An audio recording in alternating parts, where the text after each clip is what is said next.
Hello, welcome back to Chat About It, Don't Shout About It with me, Rachel, the Queen of the Woke, as crowned by one of my haters. Don't forget to like, share, and subscribe to my channel. Thank you to everyone who has subscribed already. I couldn't do this without you.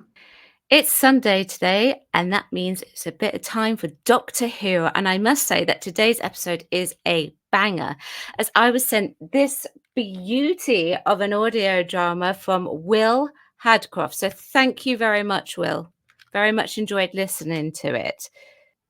So, The Resurrection Planet, which was written by Will Hadcroft himself for the BBC, is read by Fraser Hines, who played Jamie in the TV series from 1966 to 1969, and then later in The Two Doctors and the Tales of the TARDIS. He's also voiced Jamie in some of the Big Finish audio dramas as well, which are absolutely brilliant, so go and check them out. Will Hadcroft has several books to his name and was asked by the BBC in 2019 to pitch ideas for the BBC audio department and was commissioned to write The Resurrection Plant. It was released in 2022 on CD. I will link you to Will's website below so you can take a look for yourself if you would like to. And this is not a paid promotion, sponsorship, or an endorsement. It's just a review. So please be advised that this video does contain spoilers if you haven't listened to it already. So I'll give you a brief synopsis of it. Now, the Doctor, Zoe, and Jamie land on the planet called Calico 3, which is similar to Earth with advanced technology. Now, they find out about the resurrection plant that rebirths people who get injured whilst working. The trio also get separated, as they always do in Doctor Who. The machine goes wrong and they must defeat a terrifying monster. And the Doctor also uncovers a secret that's very close to home. But what is it? And believe me, when I found out, I was like, oh, I wasn't expecting that. When I listen to audio dramas and audiobooks that are based on Doctor Who, I look for key elements that I believe make up the integrity of the show for me personally. Now, what I think makes up the show may be something that is completely different from yours. So the key things that I look for, so here they are. So one of the key things, other than having the Doctor and his companions, is that I expect something that I can latch on to, be it Daleks, Cybermen, or history, just something that I can latch onto to hook me in. Was that happening in this audiobook? Absolutely. In this case, it was the mention of the Industrial Revolution, which we have here on our screen. We know that the Industrial Revolution had a massive impact on the United Kingdom. It's where we see a huge change in the way the world works by going from creating goods by hand to using machines. So, because of that, I was able to latch on quickly. Now, this one key moment is the point to the advanced technology that Zoe talks about, which adds food for thought for the listener seamlessly at how we are in today's world with technology and machinery. And if you would like to know what I mean by that, I would advise listening to the audiobook because it's really, really good in highlighting that for the listener. Now, of course, the latching onto something is just a small part of hooking me into the story. The biggest hook is the Doctor. So, does the Doctor sound like the Doctor? And do the companions behave like their on screen counterparts? Yes. Now, let's start with the Doctor. This is Doctor number 2. This story is for Patrick Troughton's Doctor. Now, first up, Fraser Hines has an impersonation of Troughton down pat. It's either that or they got his son David to do it. Of course, though, his son didn't actually do it. No, Fraser clearly has an uncanny knack for reading and taking on an actor's inflections, mannerisms, and is able to impersonate them well enough so that we can actually hear Patrick. That's a very difficult thing for an actor to do, and not all actors can actually do it. Now, story-wise, the Doctor has his impish charm. He gets cross quickly at barbaric situations, keeps a very clear head, and it saves them from a situation that they actually get themselves into. Now, Jamie himself shows he's very much a man of the past. He refers to the sonic screwdriver as a magic wand. He gets put straight to work. He is able to show his bravery whilst fighting the monster and questions the fact that the Doctor once changed himself. You know what I mean by that, don't you? Regenerated. Now, Zoe, of course, is a computer genius. She is able to catch an error in the computer in this story, in the computer programming system, when the words are moving faster than the average person can read. And it's just one word. She catches it and spots the error. Amazing stuff. Now, she can also tell that the machines are not compatible just by looking. She can tell that some machines are more sophisticated than the antiquated ones. So that's the companions, and the Latches all met brilliantly, in my opinion. By the way, have you actually listened to this story? If you have, let me know in the comments below what you actually thought of it. Now, of course, what about the story?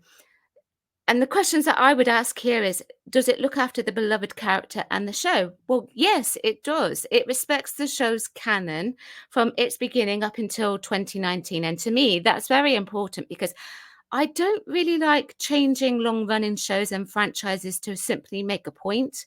It just doesn't work for me personally. As for the story, well, Will packs in a lot in 1 hour and a 5 minute audiobook. It is a lot. I can't believe how much he managed to pack in. I will admit, I was worried that the resolution was going to be too quick, but it wasn't. But I'll get to that later as well, though, because I will talk about the resolution. Now, the planet that they land on, Calico 3, is an Earth-like planet that has a feeling of industrial revolution. Now, what I like about this story is that it immediately sets up the mystery, which is great because one of the things that Doctor Who actually needs is some kind of mystery. And that mystery is, why does Calico 3 have a resurrection plan? So, of course, the Doctor, Jamie, and Zoe have to investigate. And the idea behind it is quite creepy, actually. The people are working like slaves. They have some kind of accident and are rebirthed so that they can go back to work. And I like this kind of thing. This is very Doctor Who to me. It's creepy and Frankenstein-esque as well. There was one thing, though, that it made me really think of, and that was the Cybermen. The Cybermen rebirth themselves anew to save themselves, but remove all emotions whilst they're doing it. These characters in this audiobook are rebirthed because they are slaves and they have emotions. They're not robots, but in the story, it feels like they are because they are working a well oiled machine, so to speak. And another thing that connected this to TV Doctor Who was, as you can see on here, embryo pods. This made me think of The Mark of the Rani, which is actually my second favorite Colin Baker story. And you know, I am a Colin Baker fan. In this story, she does experiments on embryos. I actually wondered, and I haven't asked him yet, if Will did get some inspiration from The Mark of the Rani. And if he did, then it totally worked. Because for me, being able to imagine something in my mind's eye is integral for me as a listener with audio dramas and audiobooks. I have to be able to see it in my mind's eye. Now, major spoiler warnings here. There are two things I was not expecting in this story: the return of the Time Lords here, and the Gestalt that is made up of 89 minds. Now, on the screen here, I have some examples of Gestalt characters. We have the Ood from the modern Who, the Fendal, Axos, and the Mara. Gestalts are made up of various minds and consciousnesses. Different minds can also take to the forefront, and that is actually shown and represented through, I think there's about 3 minds in this, and it wreaks havoc everywhere. Now, the Gestalt in the audiobook breaks out of pod 143, and it's described as, and I've got it here, a muscly man beast, narrow pelvis, massive rib cage, bloodshot eyes, copper wire hair, sorry. And that's all I'm going to give you because you really should listen to it for the full description. It's truly the stuff of nightmares, and I don't really scare easily, except for maybe autons. And this would have certainly had me quaking in my boots and hiding behind the sofa as a child for sure. Now, I must say, I was surprised the Time Lords were part of this story. Whilst I won't actually spoil the reason why they are in it, I must say, from what we have seen with them on screen and in past audio dramas, they are very true to character in this audiobook, that's for sure. Now, one thing that I always worry about is the resolution, particularly with the writing of today's show. I always worry if it's going to be way too simple and way too fast. And this one isn't too simple. It's a couple of steps up from that. So it's simple enough, but it gets you thinking about how it's going to be resolved. Most of the resolution itself wasn't particularly quick, which is fine. But I would have liked perhaps to see a bit of an earlier setup for it. Is just to see the Doctor's mind work through it a bit more. But the plus is it was clear cut plot with no plot holes as far as I could tell anyway. So, and I did listen to it more than once. So overall, I give it an 8 out of 10. Will kept it sounding like Doctor Who, which is true to the show, the history, and the sci fi behind it. It was very good. That's what I thought of it. What did you think of it if you listened to it? And if you haven't listened to it, will you listen to it in the future? Let me know. Or do you listen to any of the other BBC audio books for Doctor Who? Leave a comment below.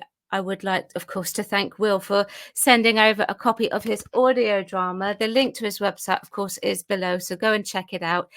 All of my sources as well are, of course, linked below too. That's it for me today. If you are here for just Doctor Who, then the next Doctor Who video will be up next Sunday. If you are here for Doctor Who and everything else that I do, then tomorrow it's TV and Movie Monday. Remember to chat about it, don't shout about it. Like the video if you would like to. Subscribe for more content, and I will see you next time. Bye-bye.